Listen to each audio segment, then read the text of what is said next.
At Service Logic, we believe the future of the skilled trades lies in training and development. And that's why we created the Edge, a platform dedicated to empowering our greatest assets, our people. From hands-on training to leadership development, Edge is where technicians grow their skills, expand their opportunities, and build lasting careers. Because when people succeed, our companies, our customers, and our industry thrive. This is the Edge. This is the future of the skilled trades.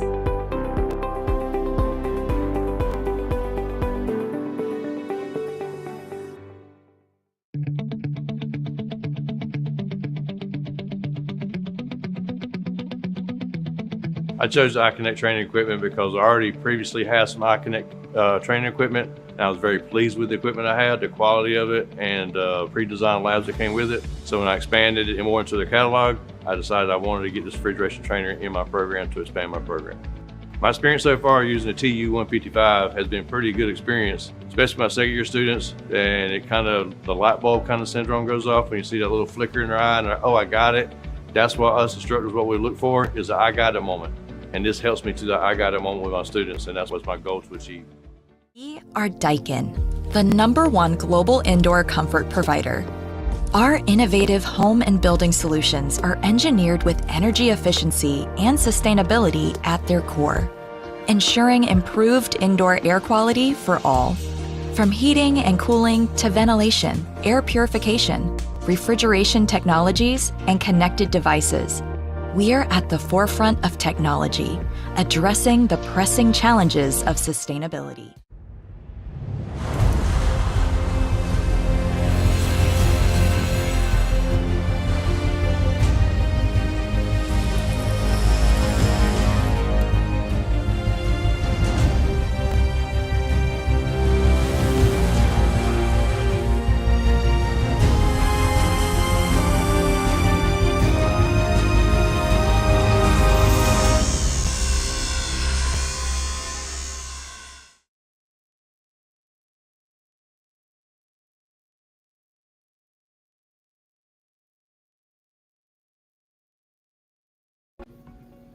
Well, hello, everyone. Thank you all so much for joining us on Did You Know, the ESCO HVAC show. So we are now settled into the new studio. We're getting all of our cameras organized. We're starting to get all of the audio and video trimmed out. It's been so much fun. We're already here. I'll share a little bit of videos. We'll move over to an additional video feed so you can see what we've got going on. Jocelyn and I had a lot of fun last week doing the first test run with things, and now it's moving into a whole different realm where we can actually start using all of these products. We can start bringing some training into the classroom, and so we'll have a variety of different shots that we'll be able to use in here from all three of the different primary cameras. We're going to have additional cams too, as we start working with different products. Wow, that's weird seeing yourself in two different cameras.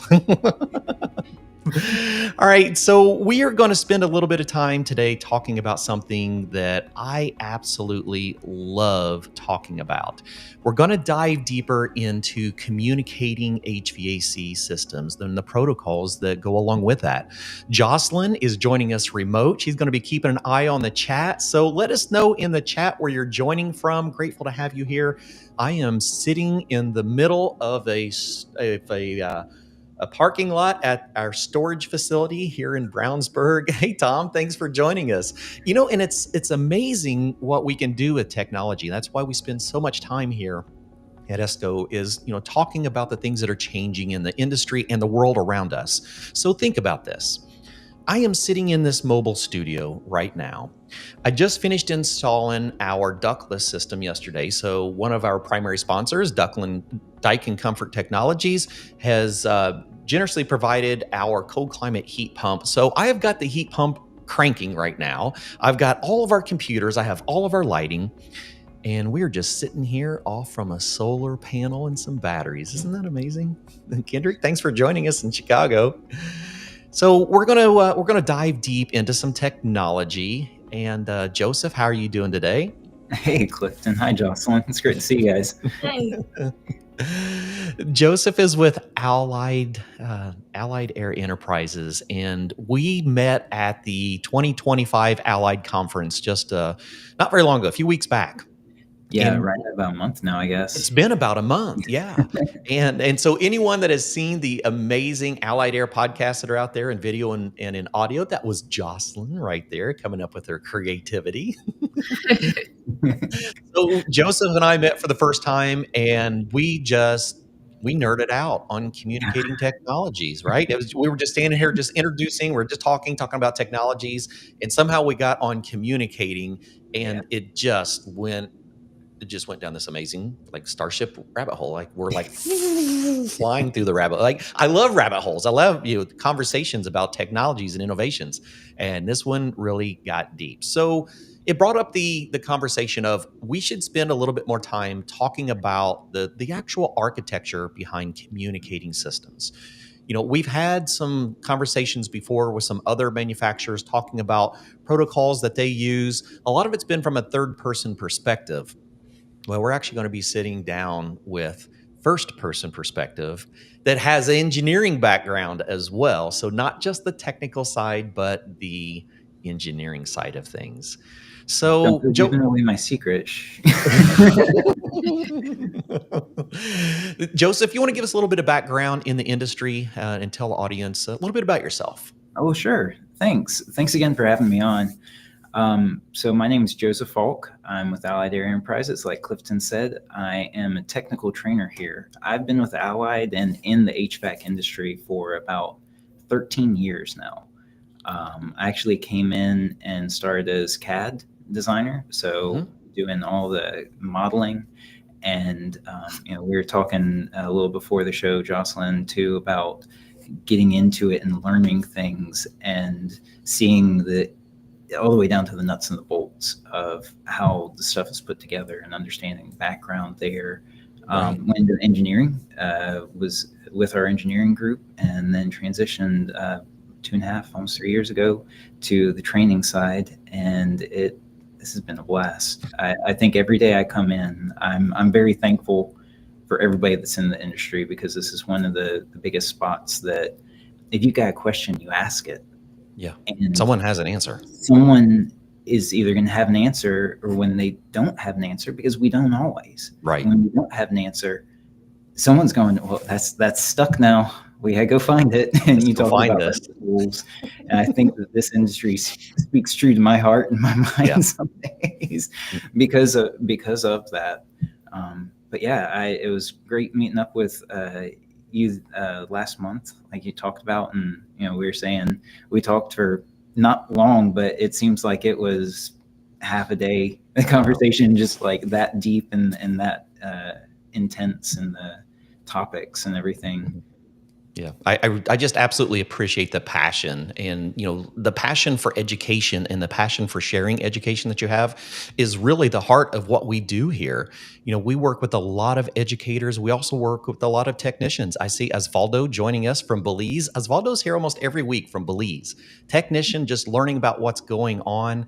Garrett, that's really intriguing. Are you in class with your students? I hope so, because that's the goal of this show. Yes. We've always wanted to make sure that we've got our audience across the country, and if we can have it with our students, well, that's really the ideal scenario. We've even discussed, do we need to start looking at other times of the day to make sure that we can provide the show in the middle of school hours? So if that is something that all our educators that are with us, if that is something you have an interest in, let us know. Let me know in the chat or send me an email.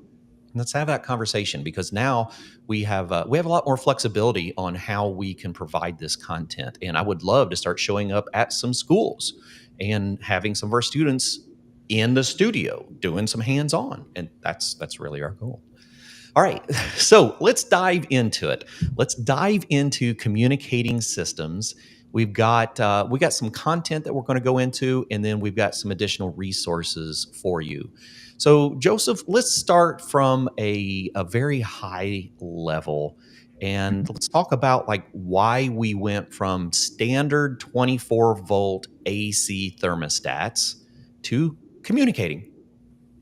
Yeah, and that's something that I think is pretty cool to start and to think of is, what about just a standard set? You talk communicating, what's the difference? What actually is there? And if you break it down, kind of that transition into its kind of smaller buckets. And I think a lot of it can be the technology became available for equipment.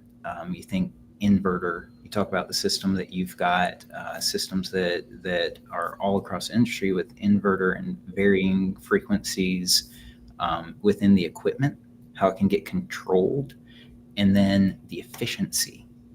Right? We more and more, there's a demand for efficiency. And so to drive it there, you have to look at how do we get there? Is it internal? In some cases, you could with internal to equipment, algorithms and programs. In other cases, it's like the thermostats. That becomes the brains, and it helps as the flow through. And I think that just as we get more and more technology that's available, we were talking about that a little bit earlier too, as these things become more common, it's how do we really dial it in? So efficiency, the change in technology, and even like with communicating and going from one to the other is something that I always like to try to focus on is the homeowner, the end user. What is the purpose of this for them? You could have it and say, I want cold when it's hot outside. I want cold inside. When it's cold outside, I want hot inside. And you want to say, okay, on, off. Well, there's systems for that. I want it to always be this temperature. Okay, now that's kind of demanding. So we've got to look at that more. And even to the fact of dehumidification, and very much dehumidification, indoor air quality. We know that there's lots of areas in the country that have minimum requirements for types of indoor air quality. And at a certain point, it becomes, well, we've got to have something to control it. And you've got to have this that talks to that. And communication is that right there. It is a two-way flow of things instead of just a standard 24 volt or whatnot thermostat that's, hey, send a signal on, cool, you're good, turn it off. We'll swim through the field there. Yeah, no, really. If we think about a standard mechanical thermostat, right? That's the thermostat most of us have been used to for decades, over 100 years. And it's a combination of switches, right? We've got a switch for heating. We've got a switch for cooling. We've got a switch for fan. We may have additional stages, which are other switches. And we're getting to the point where we're starting to control a variety of different components, and we need to have more switches. So it's either I've got 30 wires running to my thermostat, or I need to come up with a better way of doing more work with less wires. And that's really the principle that we're going to get into. But when we get into that, things do change. Because when we think about our previous generation of standard 24 volt AC thermostats, a switch would close, which meant a load would pass through that, and they would turn on things, turn off things. When we get into communicating, we're talking about sending signals. We're talking about sending code, right? Last week, we talked about some of the pulse width modulation where we look at signals and I can talk. Think about Morse code, right? Morse code is a way for us to send a lot of data over a wire or two, right? So if we think about those commands, right, we're able to send some signal. Later, we moved into telephone where we're using those same couple of wires, and we just got faster at the way that we turned on and off the voltage. So when we look at communication, it's a different philosophy. It's a different architecture than our legacy thermostats. And so today we're going to spend time talking about what it looks like, how they communicate, and when we have problems, what can we do to try to solve that? So there's a lot of great information, and it's wonderful. Garrett, I am so glad you're doing this in your classroom. So Garrett does have his class starting here very shortly, and they're going to be watching us in the classroom. So this is fantastic. Oh, If that's so cool. any, yeah, this is going to be Yeah. great. Thank you, Garrett. Garrett is at Ivy Tech here in India, and south of me in Bloomington, Indiana. Ivy Tech has quite a few HVAC campuses in the state of Indiana. All have went through HVAC Excellence accreditation in the last couple of years. So we're grateful to have you here with us, Garrett. And if any of your students have questions along the way, let us know. We would love to be able to address this to them individually. This is a really important topic. Now, I will say we're going to be going deep in the weeds with this one, right? So this one, some people are going to go, that is just more than what I wanted to know. And then some people are going to go, wow, I never looked at it from that perspective. And then there's others that are going to go, that's super cool. That's how we should be talking about this. So there's going to be a little something for everyone. So what do you think? We'll start in maybe some slides and we'll kind of talk our way through and then get really deep into the weeds with some of the other resource. Yeah, we can start off and kind of give a direction, Yeah. and then we'll switch from there, like you said. That'd be great. Let's do that. So this is one of the classes that Joseph and the training and technical training team offers through Allied Air. So I encourage all of you to start looking at some of the classes. If you are a technician that works with Allied products, boy, they've got some fantastic classes for you and a lot of training and support. I was very impressed when we went to the conference. All right, so let me bring that up. I'll move us over to the side. How about I put us over here? And I'm going to remove names on this one too, real quick. Okay, where are we going to begin? Well, we'll just start off. So with Allied, when we talk communicating equipment, we have furnaces, air handlers, heat pump. We've got all-weather heat pump options as well. And this is just an overview of what our communicating system is. Sure. So we'll talk about this and then kind of phase away and get into the nitty gritty of things, the fun stuff. But I wanted to kind of give the idea for our setup. So Comfort Sync A3 is our communicating thermostat. And if you look, we've got an HD display and a smart hub. And something that you talk communicating, and there's different ways of focusing in on it. Where does it process the information that's coming and going? And with ours, we have a display, and I call it the peripheral. So you think a desktop computer, your screen, your mouse, your keyboard. Yep. And the smart hub is your desktop computer. It's the box that sits to the side that is where everything is happening. So when you're going through and you're working, you are putting input through a peripheral into the system. And that's how our system works. So we've got a display. The display runs off of lower voltage, but still has communicating wires that go through it to the smart hub. Smart hub then goes to the indoor. And I've got some other slides that we can talk about types of wiring even. Sure. And how that can be affected. But really as a whole, just kind of that's where our product runs through with communicating. So you would have, say, an inverter heat pump, and then a full variable speed air handler. And this is where the programming comes from. So you're talking options for dehumidification and where you want those points to be at. It's not just a single relay closing and saying, send my signal. Turn my AC or on or whatever. Right. And then, hey, the temperature's hit, turn it off. It's, well, how close to that window do we need to be? How long do I need to run after dehumidification? What's the percentage of humidity I'm looking for? There's a lot of different aspects. And with that, a lot of it does go back to the comfort of wherever you're at, an apartment, a home, a condo, and being able to tap into the full potential of the equipment. Yeah, absolutely. And Jocelyn, if you have any questions along the way, hop in here. Remember, we're going to have a lot of audience that this is new. And so a lot of the topics we cover are, fairly high level topics that we try to make them understandable for everyone. So don't be bashful in here. And Scott, yeah, we're going to be out on the road for a variety of different things. And I know one of my trips is going to be headed that direction. So let's definitely reconnect after here. I'd love to catch up with you. Awesome. Well, if we want to kind of jump into it a little bit more, Yeah, let's do that. Communication, let's get right into it. How do we do it? voltages. Yeah. How do we make these communications happen? And what happens when they don't? What happens when they do and then don't? Yeah. So we could sit and talk here for a bit and then come back if you I want like to. it. Mm-hmm.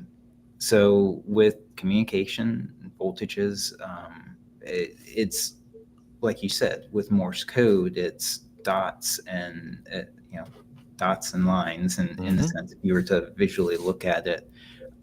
But for us, it's sending some form of electrical flow to and from the equipment.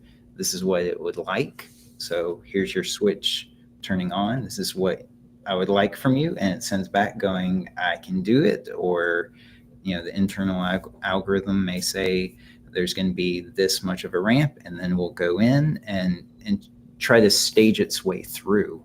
Okay. And, when you get through that with any type of equipment, sometimes you have to look at it's the first time you've come across it, or there's certain things that start interfering. Well, where does that interference come from? Why am I having an interference?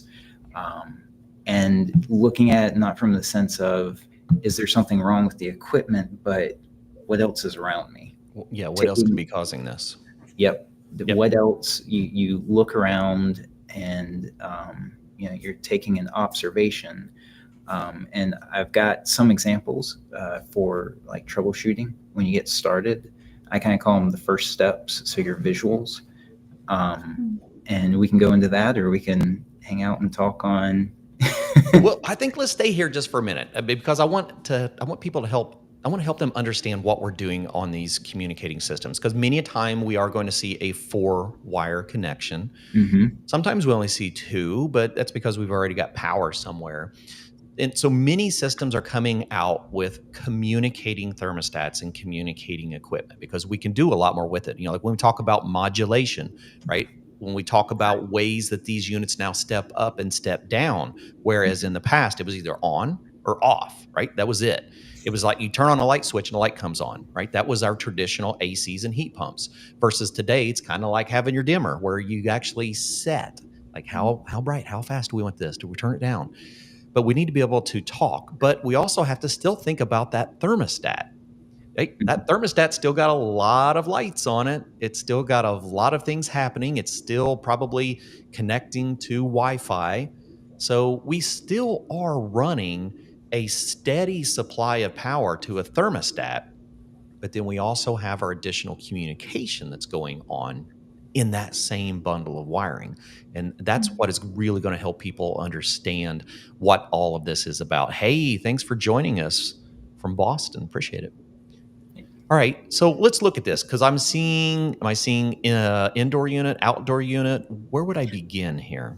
So this is actually just a snippet of what you would see on the Smart Hub itself. Okay.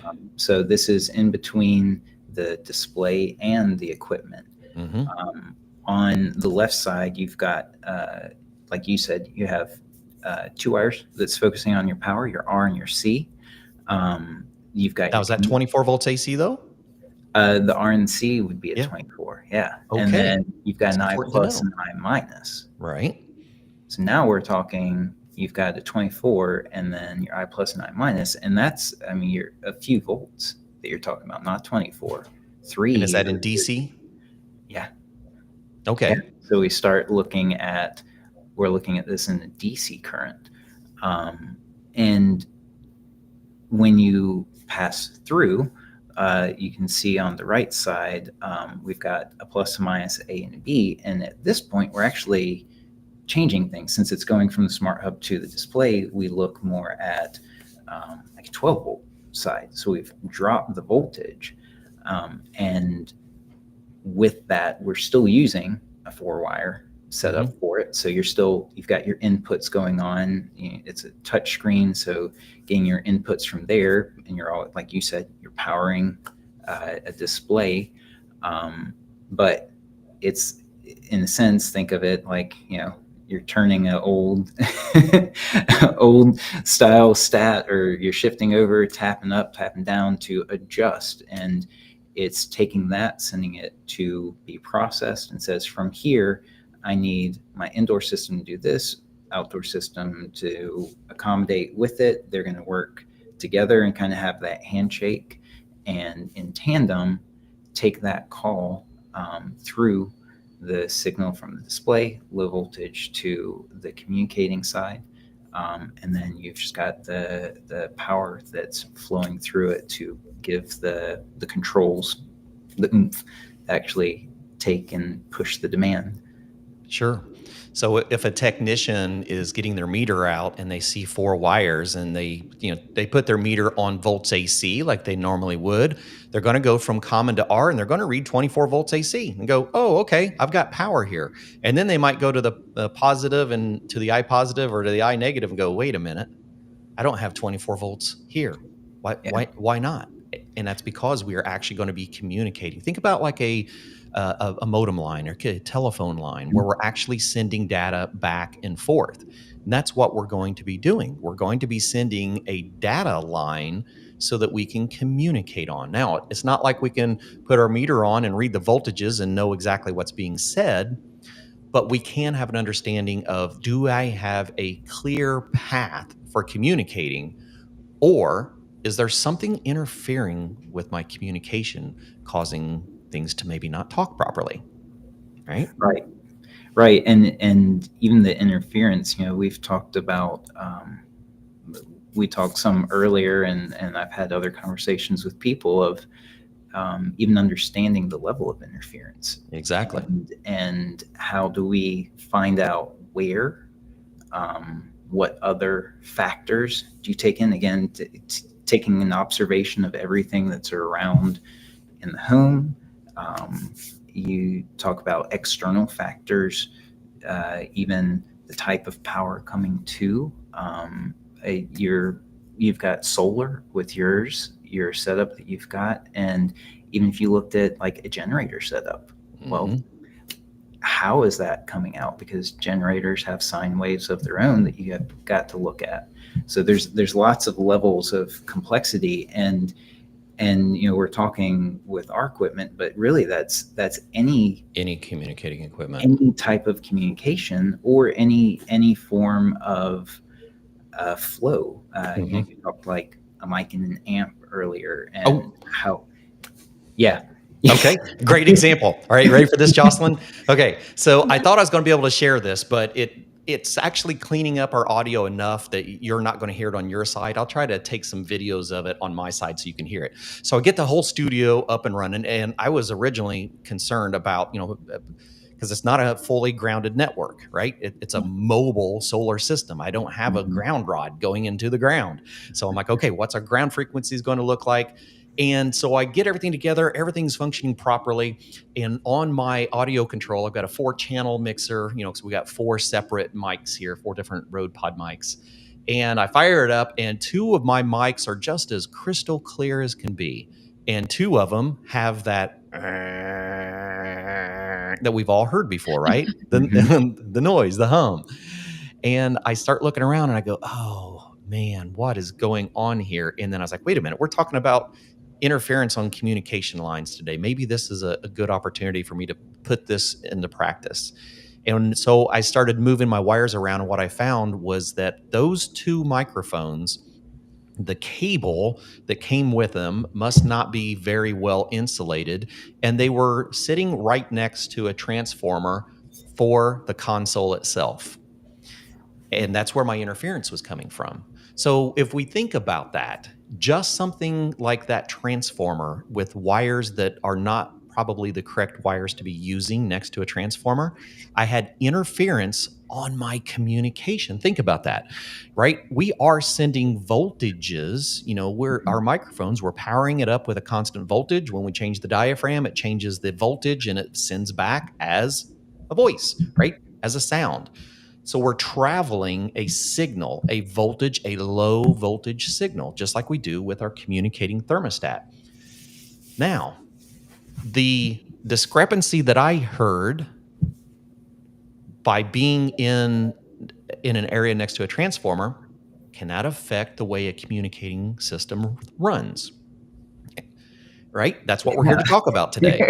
And so that's one example. And we've actually got some good training on how that works. I've got another example I would like to share for you. Be thinking about both of these as we're going through this training. In my previous world, I was a technical support specialist for a distributor. I worked with a manufacturer to do a lot of site visits. We had one particular system. It was a communicating system. It worked great most of the time. Homeowner was having problems with it, losing communication, and it would get an error code on the thermostat. Communication lost. Contact your contractor. Right? And so they got tired of seeing this, and they wanted new equipment. They thought their equipment was faulty. Because the rest of the time it ran great. So I pull up to the home, getting ready to evaluate what this potential problem with the equipment could be. And I'm walking up and I look up and I see about a 70-foot antenna tower in the backyard. And it's got little fingers coming off from it. I'm like, well, that's interesting. So I walk inside and we're having this conversation. Homeowner is he's very distraught. He's concerned because this brand new communicating system stops communicating. And I asked him, I said, well, have you seen any consistency to it? He said, yeah, every Monday I've got this signal. Every Monday morning I've got this on my thermostat when I walk through.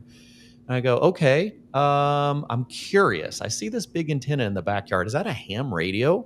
He says, yeah, it is a ham radio. I said, where's your receiver? He said, come on in, I'll show you. So we walk into the living room and he's got a picture window in the back of the house and his ham radio sitting in front of this beautiful picture window, right? Mm-hmm. And what's on the other side of the window? His communicating inverter 3 feet away from his ham radio receiver. And I pull out the installation manual for this particular one. It says, look, it actually says here in the installation manual that this communicating piece of equipment should be at least 60 inches away from any type of television, radio, any type of broadcasting equipment. I said, so how often do you use your ham radio? He says, well, I'm in a club and every Sunday night we have our meetings and we talk. And I'm like, well, every Sunday night you're throwing an error code on your system that's coming up on your communicating thermostat. And he's like, I don't understand how we do that. And so today we're going to walk through some of that. And I think it's quite interesting. I love that example. It was great. Leave it to the guy with the ham radio to ham radio, right? But how, right? How does it do that? And that's what we're here to do. And here on Did You Know, we dive into these questions. It's not, it's not just did you know. This is how, because we ask the questions and we find the right people in the industry with the answers. And Joseph's definitely got the answers with this one. Yeah. And if anyone has any questions along the way, had any experiences or unusual or bad experiences with communicating systems, let us know, because that's what we're here to do, is to help you understand those. All right, let's dive a little bit deeper. Okay. All right. Well, so to your point there, the example that you had is a good stepping ground to go into kind of the next talk of troubleshooting it. Yeah. And what happens when I have a problem? Looking around and paying attention to what is around you and how you approach it. I use the example, like the first one we're talking about, if there's unused wires, we need 4. And in our case, we need 4.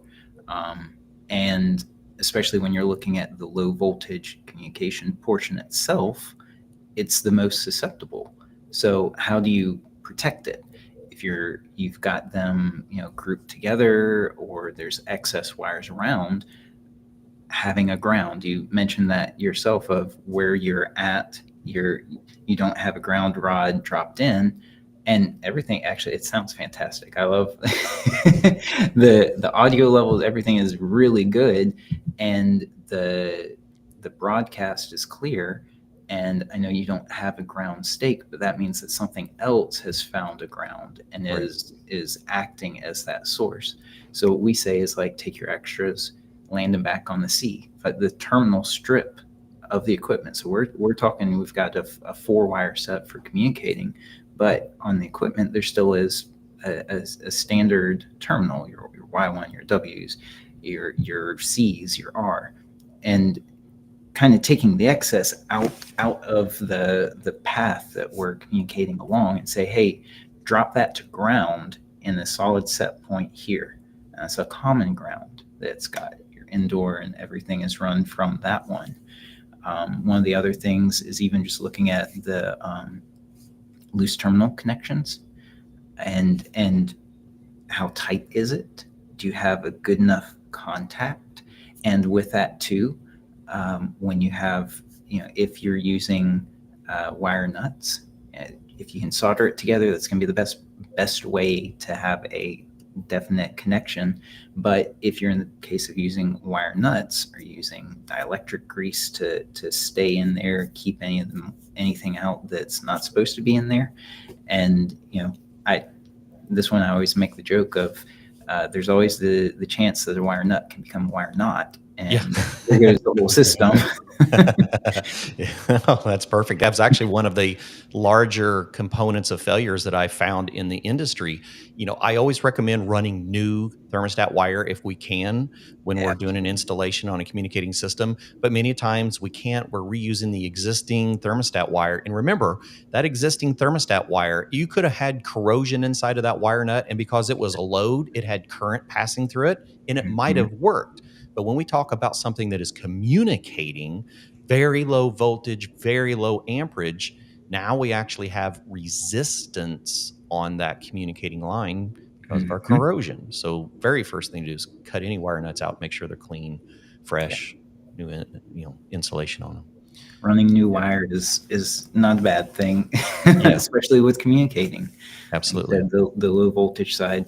And if you are running the wire or paying attention to what's around, the fourth box that's on there is verifying the low voltage, and what other voltages are around it that may make it susceptible. Where's your high leg run to the indoor equipment?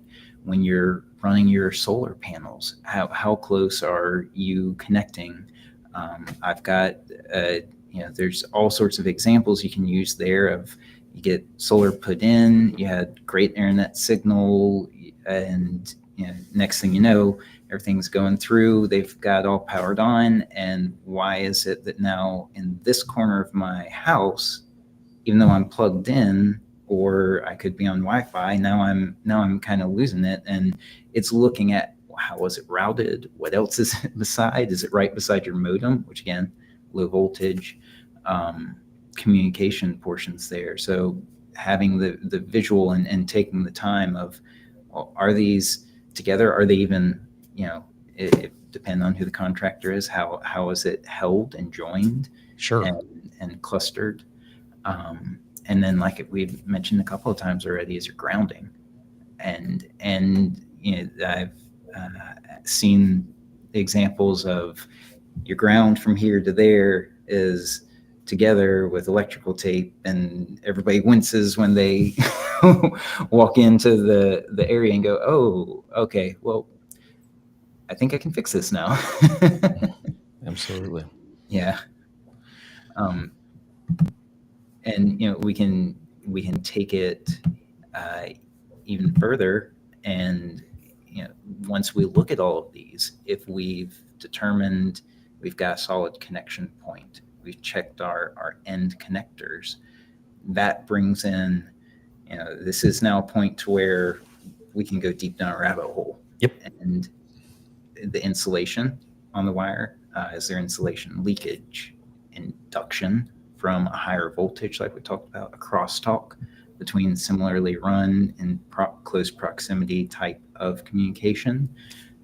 And all of that goes to, are we somehow disrupting, degrading, distorting the lower voltage, the little guy? There's I'm a nerd, so the saying "there's always a bigger fish," and it's the same thing. The big fish can definitely overpower any of the little ones pretty quickly and pretty easily if there's not a safe place, which would be, a proper setup, having shielding if needed in some of the cases, or just separating power from communication and giving a distance between there.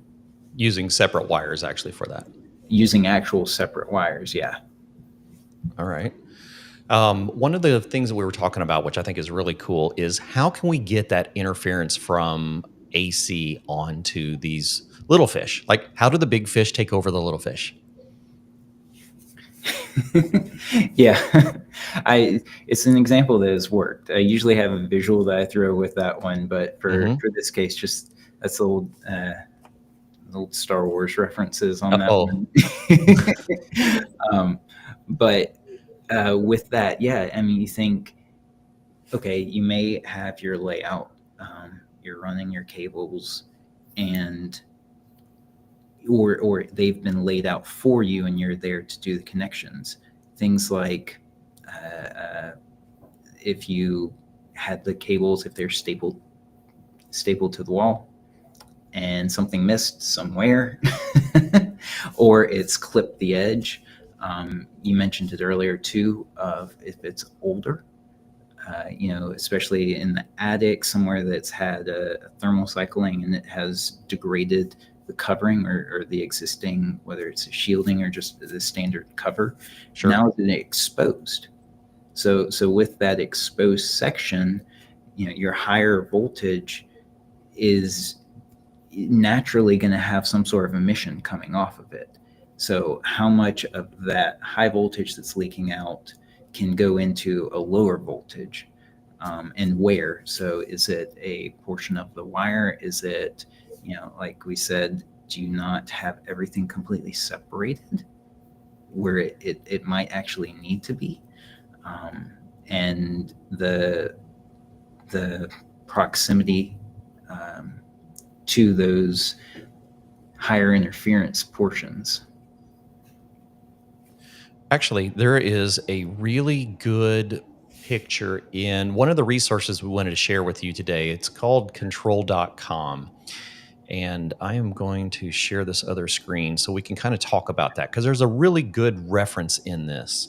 When we look at that exact thought, when we look at how do we bleed from one wire over to another, and that's really what we're doing.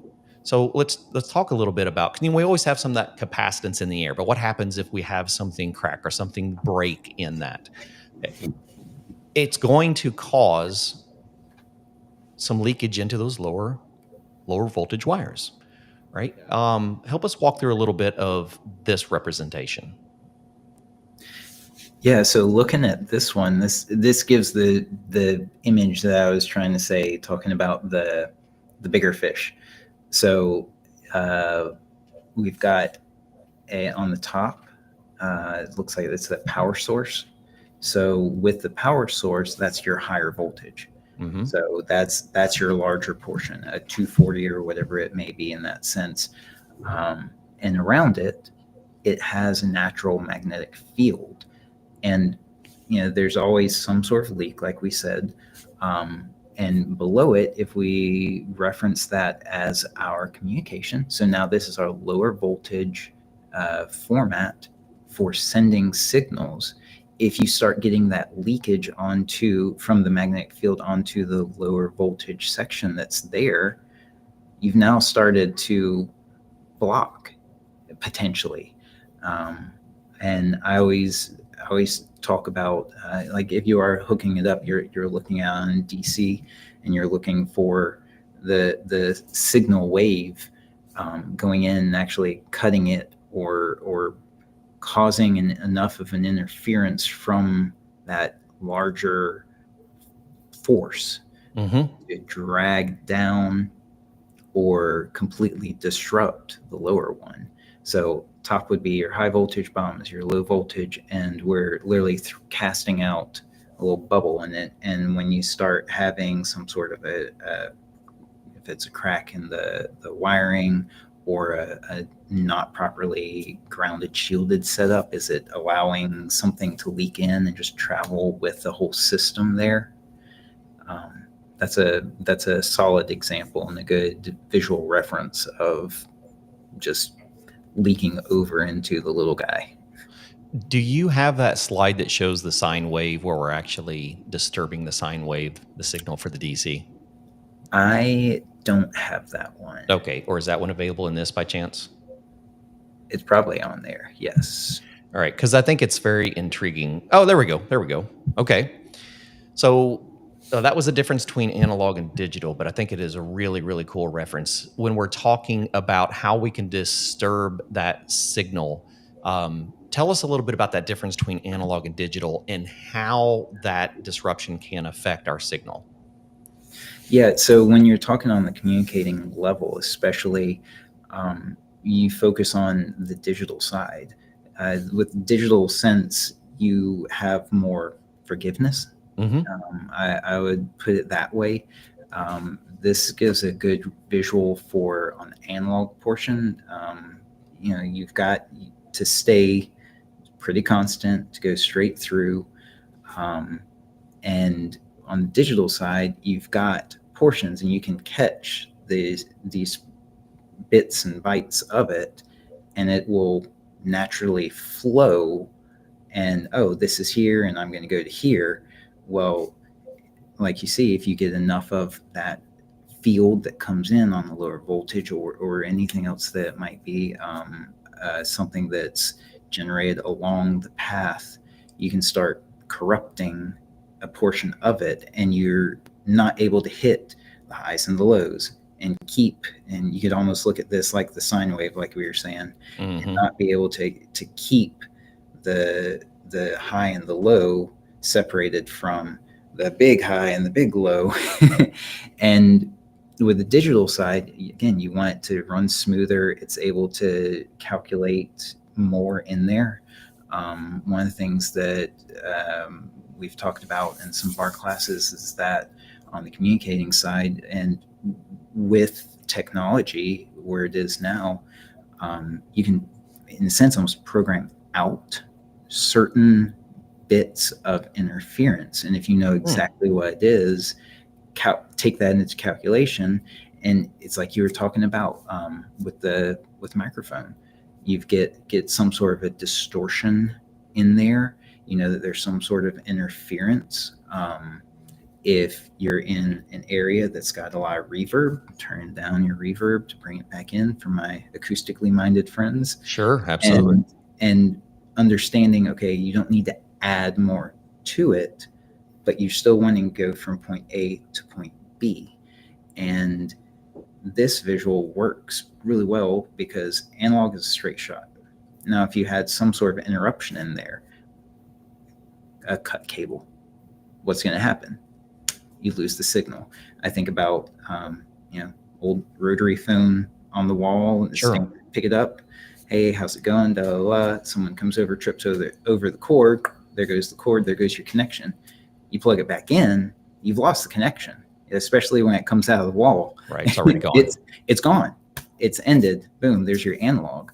When you talk on the digital side for it, you get bits of the corruption in there, and it's like having your screen as it's slowly kind of, it's distorted. It's not fully through. It's trying to reestablish connection. And when you don't have that constant line of connection, that's when you can have things like an interrupted signal.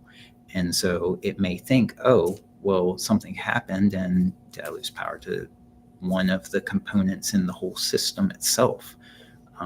Talking on the HVAC side, or even a grander scale like controls. We're in the R&D lab for Allied. I'm actually upstairs in the studio, but out in the lab, we've got large cabinets with all of the controls that are flowing through. And I mean, you've got small voltage, high voltage, it's all separated out. And if you get to the point where you start losing a signal and it's inconsistent, we get a flag of something's not right here, stop whatever test is running. We need to go back and check that. And it's the redundancy of, we know it should be going nice and smooth, and now we're losing bits. Okay, something's not right. And the same way, like I said, going all the way back to with HVAC, with the equipment, of understanding, okay, are we losing connection, or is it down to a poor connection to the equipment itself, Sure. because of the wire that's come loose, or is it because there's some sort of interference, a cut wire or a stronger field? And we need to come back and look at, well, what wire is actually being run there too. So where does our voltage start at? So we're teaching a student, we're teaching a technician to start diagnosing a communicating system. Where does our voltage, that DC voltage, begin? So like I was talking about when we say with the running it back to the C on the terminal strip. So if you Sure. think about where the equipment is, so you could look at and say, I am wiring from my outdoor equipment to the indoor equipment to the communicating thermostat, Sure. or the controller. So in that case, it would be pulling from somewhere on the indoor side. And so you can say, okay, my L1, my L2 is running to an air handler, and we're converting it down to the signals that we need, to the power that we need from there. So with the Allied Air equipment, are there tests that we can do for voltage to be able to start looking for proper bandwidth, I guess I would call it, for our communication to be successful? Yeah, and there's tell you what, we'll jump right into that one, won't we? So if we keep looking at the connections themselves, there's kind of three things that we can walk through, of starting off with the wires themselves. So again, looking at everything around, we think we're good. We think we've got good connections. You can't see through the walls, so you don't know what's happening between point A and point B all the time. There could be other things in the way. So what you do, some of the tests that you start off with is, taking everything out of the system, power Disconnect. included, and you're just looking at the wire itself. And if we look at the wire and a ground, well, are we getting anything off of that wire? I'll go through that in a second, but how much inductive voltage is that wire reading? I use the example of, the rabbit ears on the TV, and that you got rabbit ears sticking up, and it's pulling in the signal. Right. Well, I don't want that signal. I want what's coming straight through the cable, and not the external, that second source. So how do we look at, and what are the levels? Something else that you can look at too is when you actually have voltage on, how much voltage is going through. Are we having any loss? Is it fluctuating along the way? You can tell a lot from a system if you're looking at the power to it and how much it's fluctuating. That's something that, like with the inverter equipment that we've got, we have different levels of looking at, here's our high and our low for the voltage, and taking in a corrective action if the voltage goes too low or too high, because is it a surge, is it a brownout, a blackout, something that's happened, and trying to protect it. So in the same way, you could sit, and if you start reading on the system, are we jumping drastically in our voltage? And then lastly, also looking at it with just looking straight from, again, ground to the wire, without any power, and where is that? So in that case, then you can help diagnose, is it a component that might be the problem there? Right. If I'm looking all the way on the indoor side and I'm checking here, I'm not getting anything. Well, I should, because I'm at the indoor. So do I have proper power coming in? Am I looking at, in our case, the hub that's in the middle? Or I'm looking all the way down at the display. Is there something that's not reading the to or the from direction. And I can do that by reading DC voltages. Well, so we can actually, here, we'll keep going. Yeah, we've got about 5 minutes or so left in the show. Yeah. So if you look at the AC, because Okay. AC a lot of the times is what DC is where we're communicating on, and it's the AC that a lot of times you'll have as the leak, and that's where you can see, like I was mentioning, this is the case of we've taken everything off and we're just looking at the wires themselves. We're looking at an inductive voltage, so meters, volts, AC. We're checking one end, nothing else connected anywhere, just checking that one end. And the rabbit ears, the receiver, the ham radio, what we're now looking at this one wire. Is there anything else that's bringing in a field that's then captured in that wire and distributed? So in a sense, it's grabbing a signal. It's just the wrong signal. Wrong signal, you bet. Right. And so you can almost break it down even further of how much of a signal, because everything's got, there's naturally, like you showed in the diagram, there's naturally conduction that happens around. There's, depending on what you're around and how good grounds are, you could pick it up like a microphone you're walking around and to your point, if you have a bad ground in the wall, even, you can almost catch that when you walk close to some of the outlets. So in this case, you can take a lower voltage, read the interference from it. Is it 0.3 to a 3? That's not So bad. you're going directly bare wire, Mhm. bare thermostat wire, everything disconnected. Are you going from common ground to each one of those wires? Yes, you can go from your C to the wire itself. Yeah. Okay. Yeah. And then as you can see, as it goes up, you get a 0.7. Well, that could be starting to cause an issue. Right. You get more than that, you're a volt or a 1.2 or higher. If you're higher than that, then there's definitely there's something nearby. Periodic problems. Right. Especially when you're losing connection, something goes out along the way, display from the smart hub itself, or the hub to the indoor. Because in some of the cases you're only having a few volts travel around there. So 3 volts going through that's trying to communicate. Like you said, we don't know what's being said, but we know that there is this lines and dash, like the Morse code, that's going through 3 volts. And if you're having a 1 and change volt connection that's coming in on it, 30% is being taken over by some sort of external force. And so what you're doing is, if you looked at the graph you had too, of you're starting to corrupt it, you're talking about you've now got a large corruption that's happening somewhere along the line.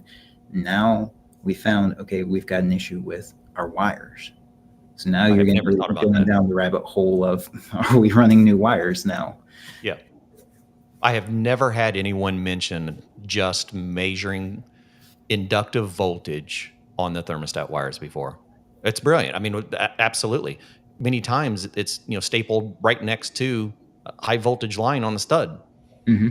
And so any staples, any breaks in that wire, we could potentially be picking up inductive voltage on that DC signal.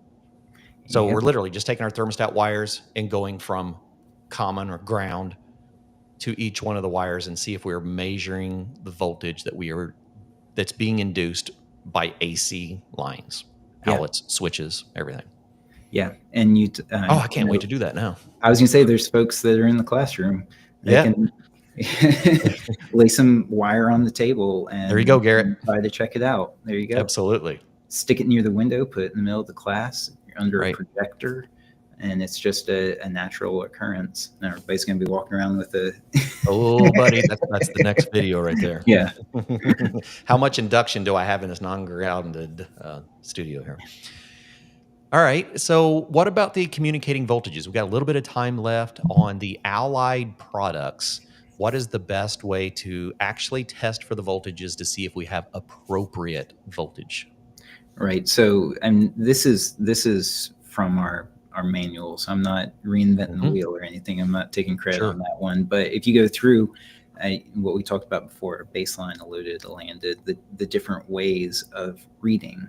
So actually looking at different parts, at the hub to the communication terminals of the indoor, from the display, from the equipment itself, and breaking it down. And if you look like on the baseline side, a lot of times a very low voltage that we would read, and this would be in a connected system, and then even your 12 volts, is it bumping it down correctly from your higher voltage to a 12 volt section?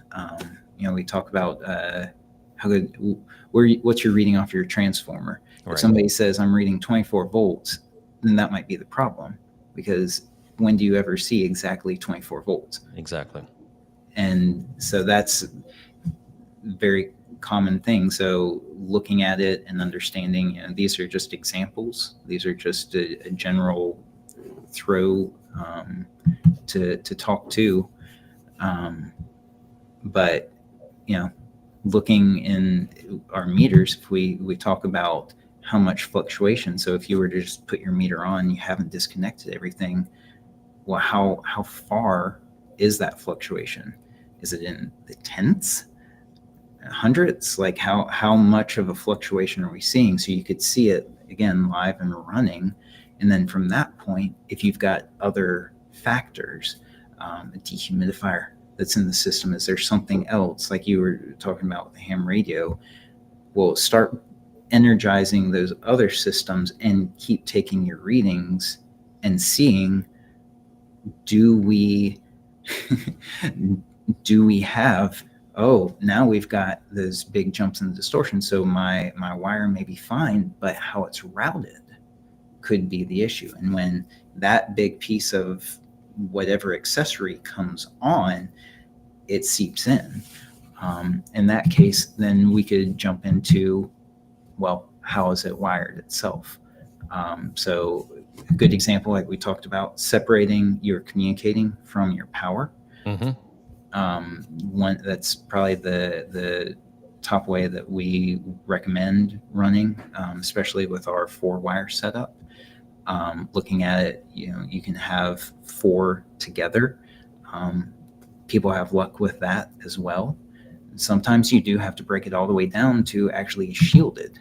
And we can go into a whole other discussion just on. Yeah, I think we may have to do a class on shielded wiring. There, and talking about landing, a lot of what people forget is that you have to tie the shielded line and drop it on the common, drop it on the ground, and only one. You don't do both ends, because think of it like a tube and what's creates like an antenna through it.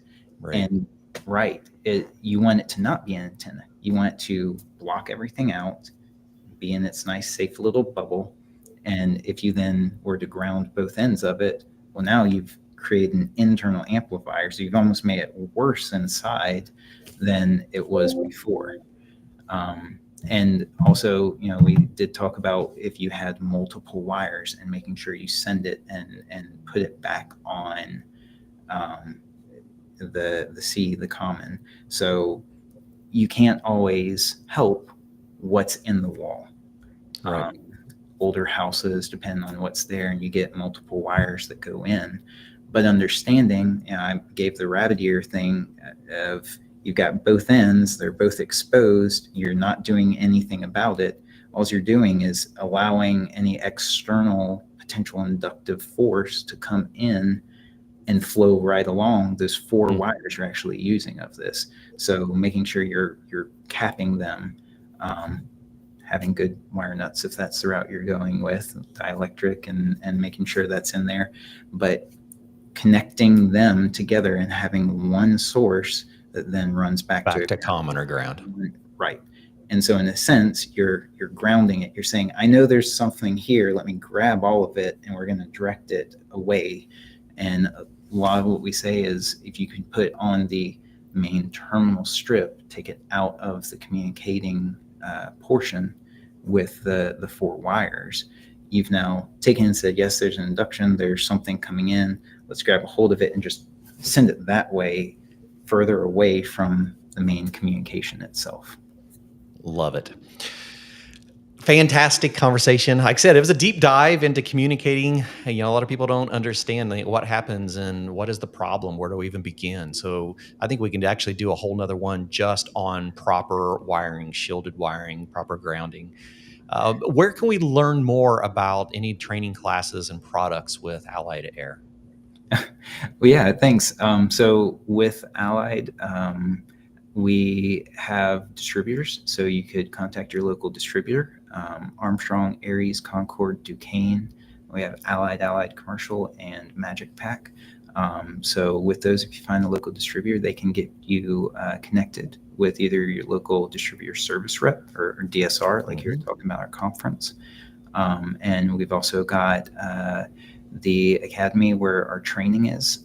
We have a trial window. Again, you can sign up through your distributor or alliedAiracademy.com. Lots of information. We focus that towards the service reps. And so if there's something that you feel like you need help with, find someone that you can reach out to in your area. Even if you had to call in, they can help you find your local distributor and get more information from them. Fantastic. Joseph, I really appreciate it. Anyone in the audience have any questions? Jocelyn, anything of curiosity or questions that you have along the way? You're always welcome to throw them in there. I know that it's a lot, and this is probably not the best place for us to introduce you to HVAC. This is like deep into the weeds, but it is really good. It's one of the common things that we encounter as technicians, as contractors. There are many struggles with finding like what happens when this thing is not operating. Is it the unit? And we have contractors that will start replacing parts, hoping that they're finding the problem by replacing parts and replacing parts and replacing parts, not knowing how to actually look for a communication problem. Proper diagnostics. All right. Well, we're so grateful that everyone joined us and hung in for today. We're going to continue our conversations week after week. I should be broadcasting every week from the studio now. Next week, we're going to be heading over to Hudson Technologies. We're going to take a look at the reclamation process. We're going to be doing some really cool behind the scenes videos. We're going to have a lot of things to share with you. Jocelyn and I just came back from Carrier. We got to do some behind the scenes video at Carrier. So we're starting to have manufacturers like Allied Air joining in this training effort, given the industry all of the training resources that they need, making sure that you're getting firsthand information. I'm so excited to be working with Allied. I can't wait to come see an Allied factory in the future. And look forward to the next DSR. I'm looking forward to it. So I told Jocelyn, this is the thing. This is what we will be doing, is bringing high-end education to our industry. So thank you all so much for joining us, and we will see you all again.